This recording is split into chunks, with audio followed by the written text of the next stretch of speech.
짧은 글 50원, 긴 글 100원, 샵 0951. TBS 시민의 방송 유튜브로도 참여하실 수 있습니다.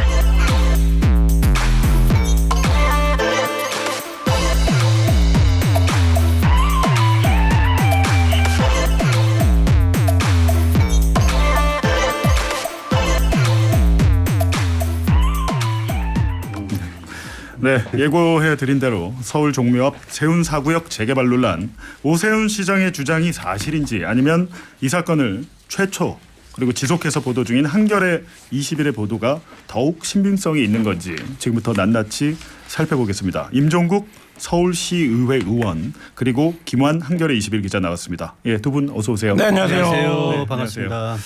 임종국 시의원님은 여기 라디오 한번 출연하신 적이 있으신가요, 전에? 예, 이 프로는 아니고요. 예. 다른 프로에 한번 오래전에 나온 적이 있습니다. 아무래도 뭐 서울시의회 의원이니까. 예.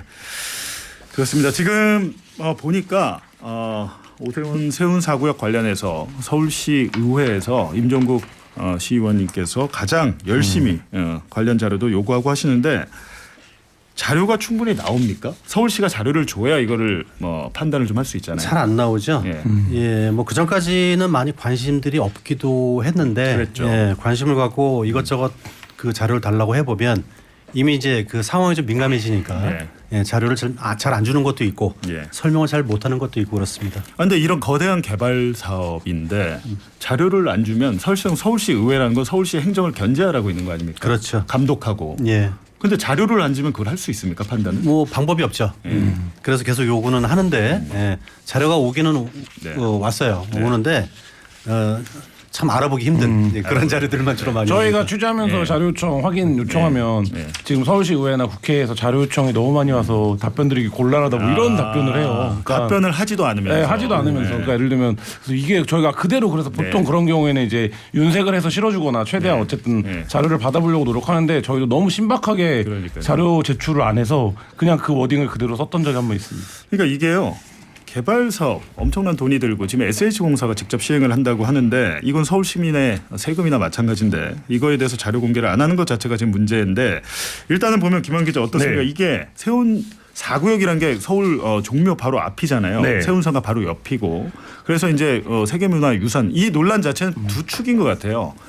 종묘라는 세계문화유산 앞에서 이렇게 높게 용적률을 높여서 고층 빌딩을 지어도 되는 것이냐라는 게 있고 한겨레 20일에서 지금 제기한 것은 이렇게 용적률이 뻥튀기 되고 2배 가까이 올라간 배경에 여러 가지 특혜, 민간에 대한 특혜 의혹이 있다. 이 두 축이 있잖아요. 네, 맞습니다. 그러니까 첫 번째 쟁점 같은 경우에는 뭐 논쟁적 지점들이 있다고 생각을 해요. 그러니까 예를 들면 서울시도 할 말이 있을 거고 그거를 개발해야 된다라고 주장하는 사람들도 뭐 나름의 논리를 갖고 있는데 저희가 주목했던 건 그게 아니라 그러니까 예를 들면 그 논쟁은 논쟁대로 존재하는 거죠. 그건 뭐 도시개발의 역사나 도시의 역사에서 늘 있었던 일인데 그게 아니라 이제 갑자기 용적률이 2배 정도 상향이 되는 과정에서 반드시 거기가 서울 한복판 도심지기 때문에 이제 개발이 발생을 하고 이 개발과 관련해서 진행되는 과정에서의 위법성이라든지 특혜라든지 뭐 유착이라든지 이런 것들이 있으면 안 되는 거잖아요. 이건 행정 처리에 있어서 그러니까 올리는 것과는 별개로 뭐 그 부분에 대한 문제 제기였고 그게 이제 첫 번째로 했던 게 한호라고 하는 민간 건설업자가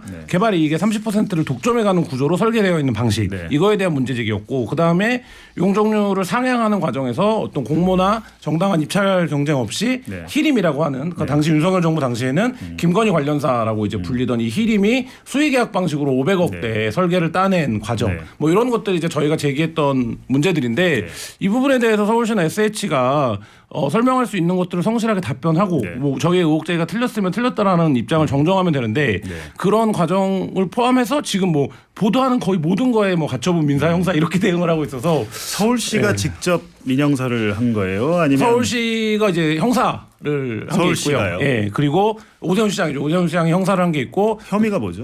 명예훼손이죠, 뭐. 출판물에 의한 명예훼손이고 그 저희가 오늘 정보공개 청구해갖고 지금 이제 소장을 받았고 그리고 이제 그 민사가 들어온 게 있고 뭐 제가 출연했던 방송과 저희 한겨레 TV에 이제 가처분 된 게 있고 그렇습니다. 그러니까요. 그 가처분은 저희 TBS한테도 한호건설이 한 거죠. 네, 한호건설이 한 거죠. 그거. 그러니까 한겨레 20일 등 김한 기자가 출연한 거의 모든 매체 전체에다가 그 영상을 내리라고 영상 게재 금지 가처분 신청을 해서 1월 13일인가요? 예, 그때 법원에 저희도 가야 되는데 어떻게 보십니까? 이게 보도를 했다고 이렇게 법적으로 대응을 일단 하는 게 맞다고 보십니까? 언론의 역할은 합리적인 의심에 대해서 네. 뭐 문제 제기할 수 있고 뭐 항상 그렇게 해오고 있지 않나요? 네. 그 모든 레거시 언론도 모든 사안에 대해서 그렇게 하고 있는데 유독 이 사안에 대해서 이렇게 법적인 잣대를 들이미는 건 네. 이거 좀 과도한 거죠.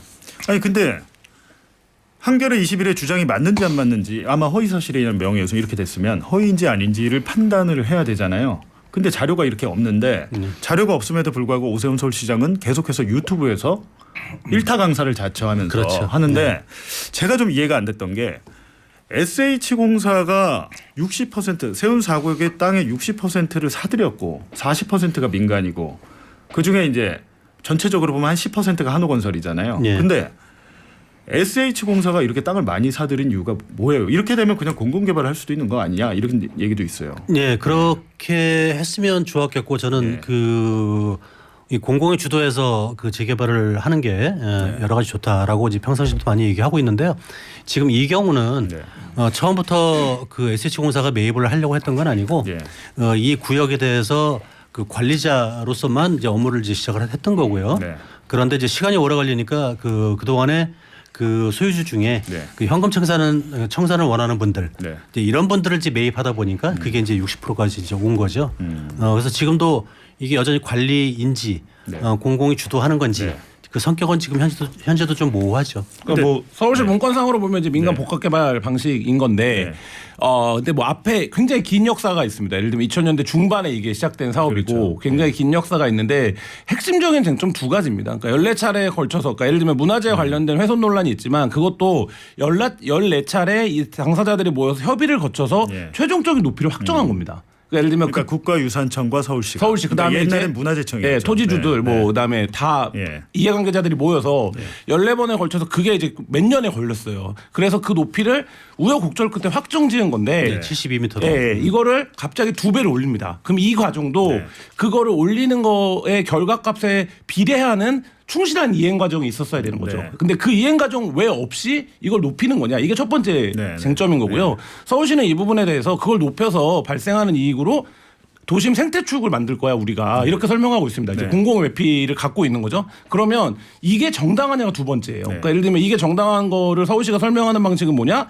여기서 용적률을 높여주면 공공기업은이랑 기부 체납이 발생하기 때문에 이걸로 결과적으로 이걸 만들면 좋은 일인 거 아니냐? 이게 지금 서울시의 논리거든요. 용적률을 높여줘서 거기서 난 이익으로 소위 말하는 도심의 생태축이라고 해서 공원이잖아요. 그냥 네. 쭉 이어지는 종묘서부터 남산까지 네. 이어지는 공원을 일자로 된 공원을 있겠다. 네. 그래서 사실은 이제 일각에서는 오세훈 시장이 이번 지방선거를 앞두고 본인의 치적을 삼으려고 하는 거 아니냐 이렇게 의심을 하는데 그거 어떻게 보세요? 그렇죠. 예. 그 지금 일단 세원 4구역으로만 한정돼서 지금 이런 논란이 있는데요.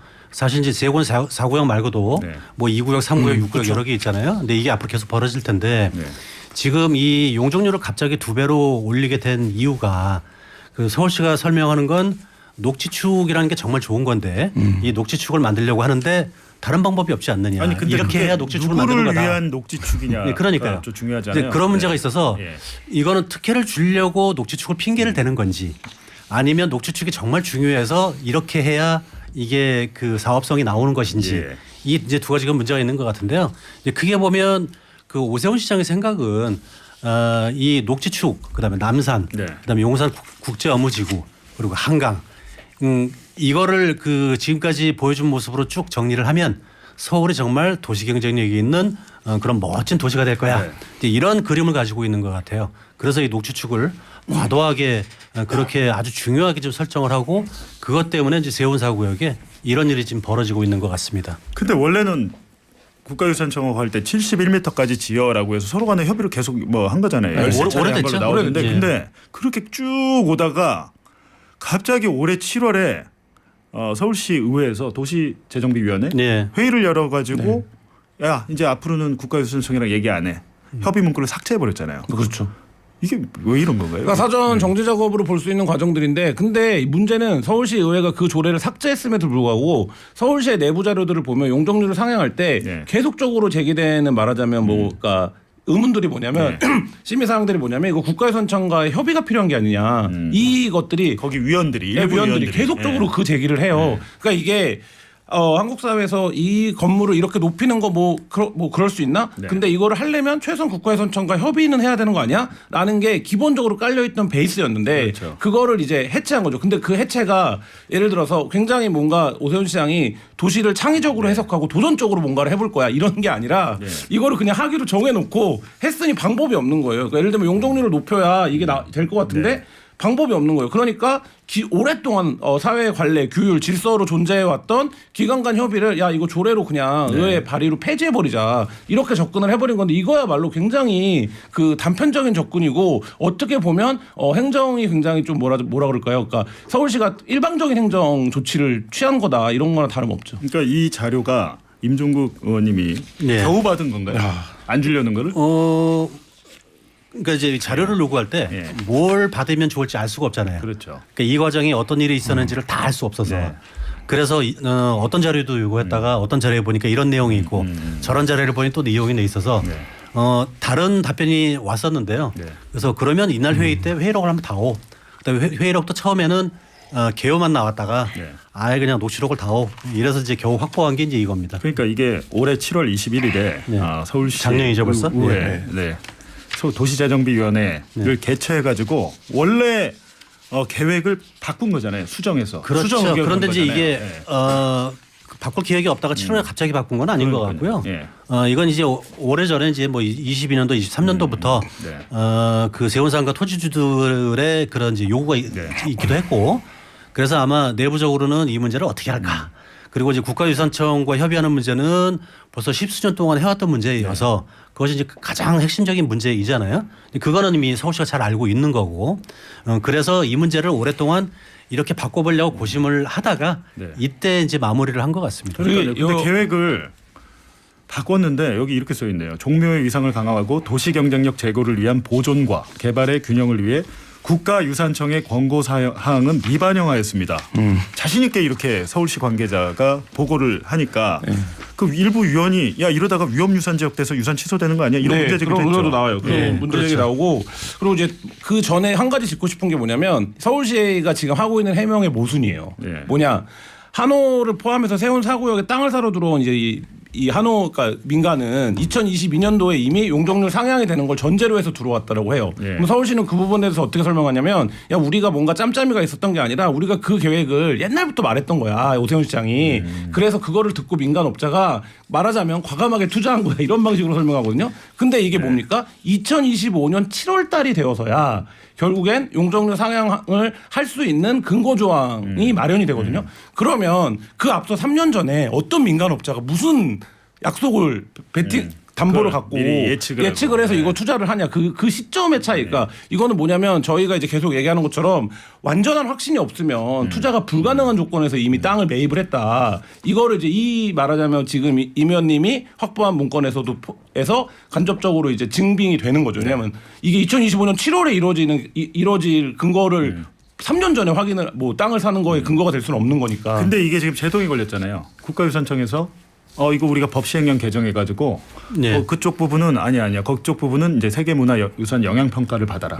받아야 된다라고 하니까 오세훈 시장이 갑자기 또 이제 유튜브에 등장을 해서 그게 얼마나 부당한 조치인지를 설명하는 대목이 있는데요. 영상 한번 보시죠.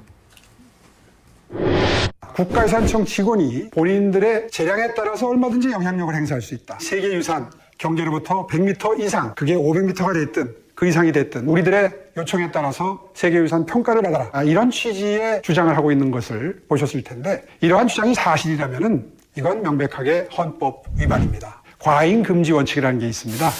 재량을 행사하더라도 기준을 정해서 재량을 행사해야 되는데 본인들 판단 여하에 따라서는 얼마든지 그 영향력 범위를 많이 확대할 수 있다. 이런 취지의 주장을 하는 것은 헌법적으로 문제가 될 수 있죠. 이 점은 서울시가 분명히 문제 삼겠습니다.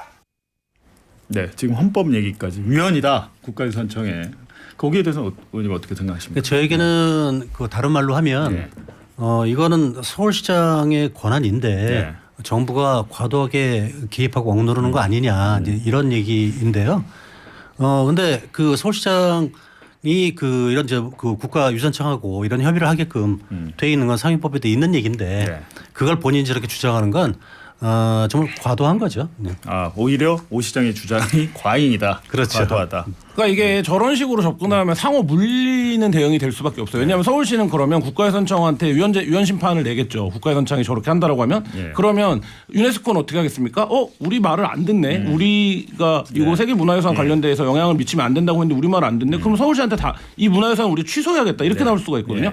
그러면 결국엔 이 악순환이 반복되는 끝에 가장 피해를 보는 건 누구냐는 거예요. 그러니까 왜 저는 행정이 여러 가지 생각이 다르고 철학도 다를 수 있는데 그 과정에서 이견 조율하는 과정 없이 가는 경우에 결국에는 이게 돌고 돌아서 돌아오는 후과에 대한 책임을 그럼 누가 질 거냐 이 부분인데 그 부분에서 너무 지금 서울시가 좀 무모하고 단순해 보인다 이런 생각이 드는 거죠. 이번에 이거 계획 수정 계획 보니까 첨부문서에 뭐 영국의 사례, 일본의 사례를 드는데 영국에서도 세계문화유산 근처에 이렇게 고층 빌딩 개발을 한 사례가 있습니다라고 이제 위원들을 설득하기 위해서 낸 것 같은데 거리를 보니까 550m더라고요. 직선으로. 네, 직선으로 550m인데 지금은 그 거리가 훨씬 짧잖아요. 지금 그렇죠. 종로에서 세운사구역이 예. 180m 정도 된다는 예, 거 아니에요? 170m 170m 정도. 근데 이게 지금 그게 적절한 예가 될 수 있나요? 뭐 영국 같은 경우 그런데도 이제 문제가 생겼고요. 예. 그리고 이제 일본의 예를 들었는데 일본의 그 왕궁 같은 경우는 그건 또 유네스코 등재 유산도 아니기도 하고요. 예. 그러니까 좀 편의적으로 예를 든 거죠. 예. 아니 일본은 유네스코 등재. 예, 그 자리는 이제 아니에요? 유네스코 등재된 자리는 아니라고 합니다. 그러니까 이게 얼마나 지금 과정에서 저도 이제 그 쭉 이제 말하자면 높이 협의를 했던 당사자분 얘기를 들어보면 서울시랑 얼마나 치열하게 이거를 논의했던 거냐면 경관 각도를 바닥에서 잴 거냐 나무 끝에서 잴 거냐를 갖고도 몇 년을 싸웠어요. 계속 싸우고. 그러니까 예를 들면 나무 끝에서 보면 당연히 어떻겠습니까? 이게 건물이 보이니까. 훨씬 더 높아져도 이게 시야가 확보가 되겠죠. 근데 그때 논리가 그래서 그러면 보통 사람들의 뭐 키높이에서 하자. 아니다. 땅에서 해야 된다. 뭐 이거를 갖고 싸웠던 세월이 있어요. 그거를 서울시에 도심 개발을 했던 공무원들은 다 압니다. 그 히스토리를. 근데 이거를 갑자기 용적률 2배로 올리는데 경관에 문제가 없다라고 주장을 할 거면 차라리 2배로 올리면 경관에 일부 문제는 있지만 이게 훨씬 공익적 기여가 큰 방식으로 우리가 환원하겠다. 이런 설명이면 납득이 가는데 그게 아니라 2배를 올려도 경관에 문제가 없다라고 하면 말이 안 되는 거고 저희가 확보한 서울시 SH 내부 문건에 보면 본인들이 짠 시뮬레이션에서도 경관이 문제가 될 걸 우려해요. 예. 잘 보이죠. 그리고 이번에 서울대에서 한 이제 말하자면 시뮬레이션 보고서도 보면 그래서 시민들에게 판단하라고 한 거 아닙니까? 그러니까 최소한 이거를 경관 문제로 얘기를 할 거면 지난 히스토리를 인정을 하고 그럼에도 불구하고 이걸 해야 되는 이유를 설명하는 방식으로 가야 되는데 그게 아니라 이거를 2배 올려도 아무런 문제가 없는데 이렇게 나오면 그러면 지난 한 십수년의 세월이 다 부정되는 거죠. 그렇죠. 이게 십수년의 세월을 부정하는 게요. 이게 지금 종묘만 문제이냐 그게 아니고 그 21년도에 이제 오세훈 시장이 또 이제 새로 그 시장으로 이제 복귀하면서 도시 경쟁력 이런 얘기를 많이 했잖아요. 근데 그러면서 얘기를 한 게 뭐 세운산과 뭐 위에 올라가서 뭐 눈물이 났느니 이제 이런 얘기도 하고 그랬는데 그 이후에 신고도지구라는 거를 지정을 해서 경복궁 주변이나 아니면 구기동 평창동의 북한산 주변이나 아니면 뭐 서초동 법원 주변이나 이런 데에 그 고도 제한과 그 높이를 좀 그 규제를 완화할 수 있는 그런 그 정책을 시행을 많이 했거든요. 대표적으로 또 음마아파트가 좀 그렇고요. 그런 식으로 이제 서울 전역에 대해서 그 높이에 대해서 규제를 매우 풀고 싶어 했어요. 이제 그것 중에 하나의 과정이 근데 지금까지는 그런 것들이 별로 공론화에 부딪힌 적이 없다가 이제 종묘 문제 때문에 여기서 이제 공론화에 이제 부딪히기 시작을 한 거죠. 그래서 이런 점이 가장 큰 문제여서 이게 종묘 하나의 문제가 좀 아니다. 서울 전역의 문제다. 그런 것 같습니다. 저는 이제 이 사건을 대장동 개발 사업과 비교를 해보면 대장동 민관 합동 개발이었고 이것도 사실상 민관 합동이잖아요. 지금 그렇죠. 땅이 6대4로 이렇게 SH와 주민들 이렇게 나눠져 있는데 가장 중요한 것은 이제 대장동 개발 사업 같은 경우에는 PF 그러니까 초기 자금을 마련하고 본 PF 자금을 마련하고 모든 것들을 다 민간에서 했고 만약에 이 사업이 실패했을 때 책임지는 것도 민간이었어요. 근데 SH공사가 지금 시행을 하는데요. 그렇다면 이 뭐 건물을 지어야 될 거 아닙니까? 건축비랄지 건축비를 본격적인 PF를 하기 전에 초기 자금도 제가 볼 때 꽤 들어갈 것 같거든요. 수백억이 들어갈 텐데 이거에 대한 자금 마련이랄지 이런 것들이 계획이 있는 건가요 지금? 뭐 계획은 뭐 보통 시행하듯이 이제 하고 있겠죠. 근데 문제는 이게 그 분양에 대해서는 뭐 아무 걱정 없는 것처럼 워낙 뭐 도심 지역이니까 그렇게들 생각하고 거기에 대해서는 별로 이제 언급한 바가 없어요. 그런데 지금 여기가 처음에는 여기 주택과 호텔이 들어가는 걸로 계획을 했다가 예. 몇 년 전에 이제 주로 이제 오피스텔 그리고 저층부의 상가, 저층부의 상가도 많이 안 들어가는 게 주로 보행 통로를 만든다고 해서 1층을 그 이렇게 보행 공간, 공유 공간처럼 네. 설계를 지금 하고 있어요. 이제 그렇게 되면 여기에 오피스텔만 쭉 배치가 돼서는 이게 정말 분양이 잘 될까?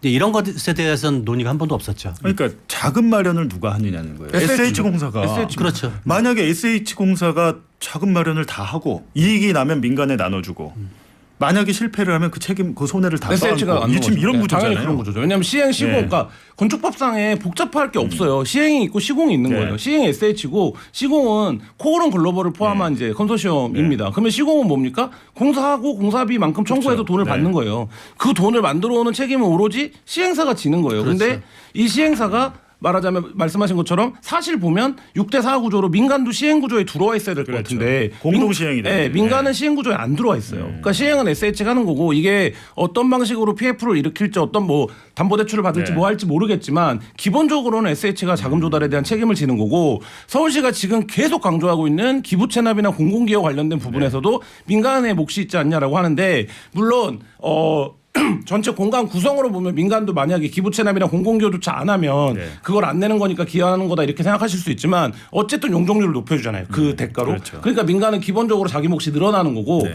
그 공공기여나 기부 체납도 다 SH가 부담하는 거예요. 그러니까요. 서류상으로 저는 이게 말이 안 된다고 그 부분을 보는 겁니다. 리스크를 같이 나누던지. 근데 SH공사가 만약에 실패하면 그걸 다 떠안는다는 것 자체가 말이 안 된다는 거고요. 그리고 오세훈 시장이 계속해서 얘기하는 것은 SH공사 서울시가 약 2,400억 원의 개발 수익을 가져간다. 그렇죠. 라는 거. 그리고 민간업자들은 112억 원 정도의 수익밖에 안 가져간다. 이렇게 얘기했는데 이거 맞는 얘기인가요?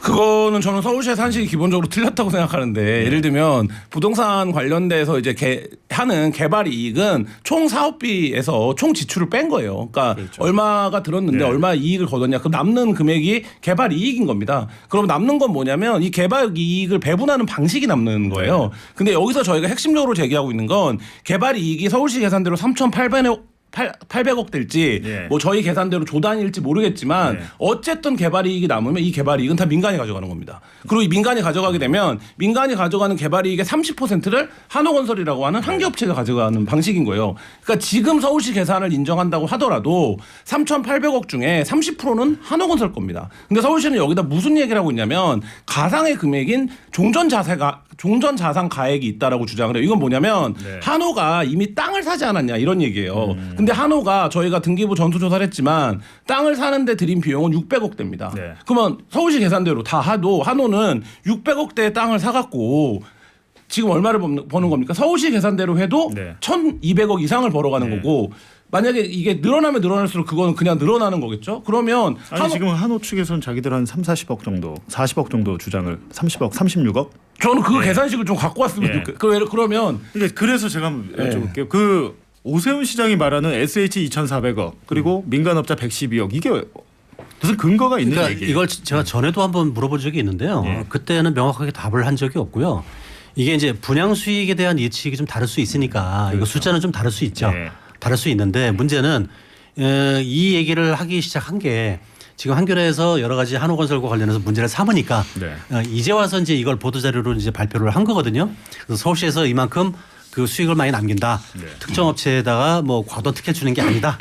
이제 이렇게 그 이제 와서 보도자료를 내는 것 이제 이게 문제고요. 이 전에도 이런 것과 관련해서 한번 설명을 했었어야죠. 네.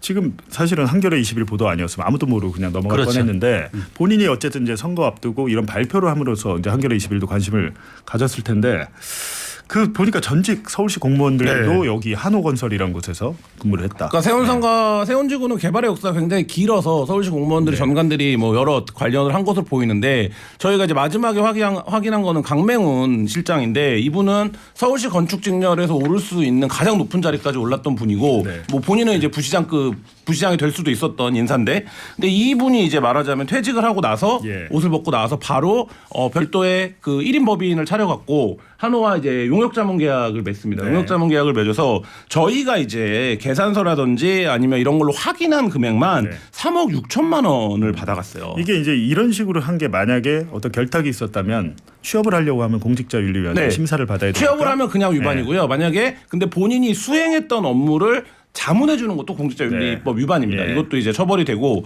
근데 이제 이게 만약에 지금 강명우 실장 같은 경우에는 도시재생시장을 오래 지나면서 강북개발을 총괄했던 인물인데 예. 본인이 말하자면 건설 계획이라는 게 뭐 몇 개월 전에 세우는 게 아니잖아요. 예. 굉장히 장기 계획을 세워놓고 나오는 건데 뭐 여러 방향으로. 네. 근데 만약에 본인이 직접 수행했던 업무대로 이걸 추진해 주는 조건으로 자문계약을 얻었다. 이렇게 되면 이거는 뭐 단순히 공직자윤리법의 문제는 아닐 것 네. 같고 그리고 저희가 취재해서 만난 다수의 서울시 공무원, 시행사, 시공사, 설계사 대표들이 서울시 공무원들한테 그런 얘기를 들었다는 거예요. 그 강 실장이 사무실 차렸는데 거기 한번 가봐요. 가봐라. 사업에 도움이 네. 될 거예요. 뭐 이런 얘기를 들었다는 거예요. 그렇다라고 하면 이분의 역할이 뭐냐. 그래서 그 세운 지구 개발하는 아니, 근데 업자들은 다 사무실도 같은 공간에 내줬다면서요. 한호건설이 사무실 내줬죠. 한호건설 네. 건물의 사무실을 네. 이런 경우가 있습니까 사실은. 그래서 서울시 공무원들 블라인드 같은데 보면 해도 이렇게까지 하냐. 뭐 이런 글들도 네, 올라오고. 지금 말이 많죠. 그분 말고 강명훈 전 시장 말고 또 다른 의심도 된다. 그 오세훈의 의심이라기보다 측근들이 좀 건설 일단 쪽에 지금 있다. 그 말씀이시죠. 예, 그러니까 한호건설하고 무슨 유착 관계가 있는지는 이제 의혹은 있고요. 네. 아직 뭐 증거는 없으니까 네. 뭐라고 이렇게 그 얘기할 수는 없는데 그런 한호건설 그 하나만 이런 관계가 있을 거냐? 그건 아니라고 보는 게 네. 지금 저는 이제 그 오세훈 시장의 측근으로 알려진 그 유창수 전 부시장이 있어요. 네. 이분이 이제 SH의 고문도 하셨다가 이제 주택 실장도 했다가 그리고 이제 행정 2부 시장까지 됐는데 네. 이분도 원래 그 이렇게 건축회사를 하시는 분이거든요. 네, 네. 그 건축에 대해서 이제 관계하시는 분이고 그리고 그 예전에 뭐 양재동 화물터미널 관련해서 파이시티 이런 것으로 좀 이렇게 그 연관이 있었던 네. 그 강철원 전 정무부 시장 이분은 뭐 이런 분들도 예, 또 이제 명태균 사건 때 조사 받으셨던 그렇죠. 예. 측근 그래서 이런저런 관계가 측근이라는 있어서 네. 지금 내부 사정을 저희가 뭐 정확히 알 수는 없지만 예. 그 지금 제가 아까 말씀드렸던 것처럼 이 녹지축으로 남산에서 용산에서 한강까지 이어지는 네. 그러니까 이런 등등 그다음에 서울 전역의 규제 완화, 용적률 완화, 높이 완화 이런 문제를 얘기하는 데에는 아마 그 주변에 오세훈 시장 주변에 네. 이런 그 건축과 관련된 분들 이런 분들이 워낙 많아서 유착 관계가 있는지까지는 알 수 없으나 네. 적어도 그런 방향으로 자문을 좀 많이 받는 게 아닐까 그런 생각은 좀 많이 하고 라고 있습니다. 이제 의심을 하시는 네. 거고요. 네. 서울시와 오세훈 시장님은 반론하실 게 있으면 언제든지 스튜디오에 나와서 충분히 반론할 기회를 드리겠습니다. 그리고 김한 기자는 다음 주에 또 후속 기사 나간다고. 네. 그 기사 또 준비하고 보고 있습니다. 네. 스튜디오에 다시 모시기로 네. 하고 임종국 의원님도 계속해서 좀 자료 요구를 적극적으로 하셔서 도대체 자료가 없으니까 누구 말이 맞는지 모르잖아요. 예, 어렵습니다. 추가적인 자료 확보가 되면 그때 다시 예. 한번 또 모시기로 하겠습니다. 예, 두 분 말씀 고맙습니다. 예, 네, 고맙습니다. 감사합니다. 네, 병원년 새해가 밝았지만 과연 12.3 내란 청산이 제대로 되고 있는 건지 국민들은 걱정이 앞섭니다. 공천원금 수수 의혹도 통일교회 정치권 로비 의혹도 중요하지만 무엇보다 가장 중요한 것은 헌법을 파괴한 세력들에 대한 단호한 법적 심판입니다. 저는 12.3 내란의 뿌리가 친일 반민족 행위자들을 제대로 처벌하지 않았고 전두환 같은 쿠데타 세력을 풀어주고 사면시켜준 잘못된 역사로부터 비롯됐다고 믿습니다. 끝으로 오늘 제가 여러분께 들려드릴 노래 저작권 개념이 희미하던 시절 이맘때쯤엔 거리에서 상점에서 울려 퍼졌던 곡이죠. 미스터 투가 부릅니다.